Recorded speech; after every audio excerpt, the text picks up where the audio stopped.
Underwonder is about trying to bring back the beautiful sensations and colours and textures of the underwater world. So I was very inspired during my scuba diving in the Great Barrier Reef.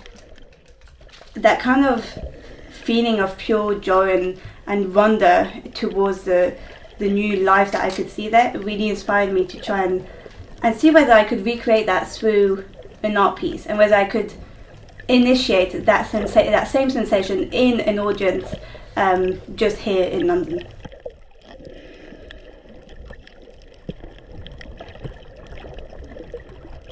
Going to be an immersive piece of art which aims to make people fall in love with nature again, see the side of nature that maybe they don't see on a daily life and they can't. Bring back a sense of respect towards the planet, respect towards climate change and their personal actions towards it. So with this immersive project, the whole point of it is that it touches into all three of our senses in order to really make us feel like we're in a new world. So of course the sight will be the textile art piece. Sound will come from a soundtrack that I recorded during my dive last summer. So that will really help have a realistic feeling of what it is to be underwater. And then with the smell, I'm going to be adding on that kind of really fresh seaside smell, which first of all will be a complete contrast from the smell of London. And also will hopefully, I think, everyone has a nostalgic memory related to a seaside smell, whether it's a childhood holiday or family.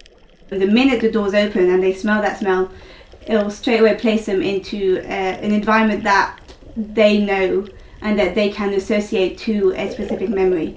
And then they'll hear the sound, and then they'll see the textile artwork, and hopefully they'll completely forget that they are under London. I designed it specifically to be placed in a public setting so that people could fall upon it accidentally. I chose a tube as it's the furthest away from a natural setting, and it's also a place that is constantly in use every day by a really big variety of people. So it's making my art accessible to everyone, not simply art enthusiasts or gallery visitors. So I was working with screen printing and digital printing and sublimation printing. Once I had all the different elements, I quilted and patchworked them all together. I worked on top of it with machine and hand embroidery.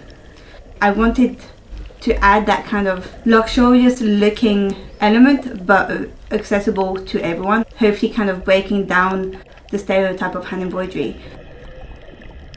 I connected that with the beauties of coral and how they're so beautiful and enticing that you want to go and touch them, but actually touching them puts them in danger.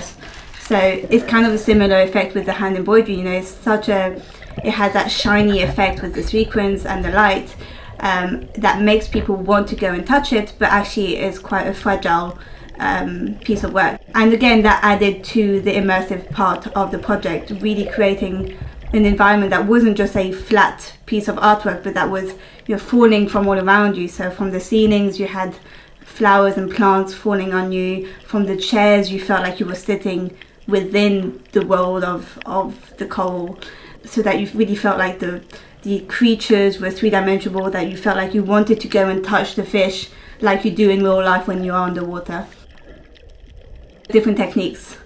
I think they were quite fundamental to replicating that beauty in the ocean.